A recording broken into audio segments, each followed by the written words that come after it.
আসসালামু আলাইকুম, this is মই আইয়ে পড়ছি জাতীয় মাছের এখন রেসিপি লইয়ে। তো প্রথমে মাছগুলোর ছোট ছোট হয়ে কাটতে লইছে, লাগলে পাটা পুঁতেও বাড়তে পারবেন, সমস্যা নেই। মোরা ব্যালেন্ডার হয়ে লইছি, হাইপার মিহি হয়ে গেছে, কাটা আর নাই। হাইপার ফ্রাই প্যানে কত পরিমাণ মতো তেল দিয়ে লইছি। এখন মাছটার মধ্যে ময় মশলা দিতে হবে, হলুদের গুঁড়া, মরিচের গুঁড়া, 1 চামচের মতো পেঁয়াজ রসুন বাটা লইছে। এরপর একটু ধনিয়ার গুঁড়া, জিরের গুঁড়া দিয়ে সুন্দর হয়ে মাহাই এখন এপিট ওপিট হয়ে বাজে লইতে হবে লাল লাল হয়ে। মাছের মাথাটা ডিমটাও বাজিয়ে লইলে সুন্দর হয়ে ওই যে হাইপারে ওই কড়ার মধ্যেই দিতে হইবে যাইয়া হলুদের গুঁড়ো, মরিচের গুঁড়ো, লবণ যদি লাগে দেবেন, পরেও চেক করে দেওয়া যাবে। হাইপারে একটু গরম মশলা দিয়ে লইতে হইবে, হাইপারে কষাইতে হইবে। কতক্ষণ কষাই নেওয়ার পর হাইপার লম্বা লম্বা আলুগুলো আর মাছের মাথাটা দিয়ে লইতে হইবে। হাইপারে কতক্ষণ আবার কষাইতে হইবে, যত কষাইবে অতই মজা। হাইপার পরিমাণ মতো দিতে হইবে পানিগুলো দেওয়ার পর 4-5 টুকরো দিতে হইবে যাই টমেটো।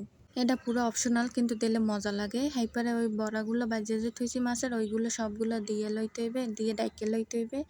ডাইকে তুই এই যে দেখেন ফাইনাল লুক কি সুন্দর, অনেক মজা হয়েছে। টাটা সবাই রে।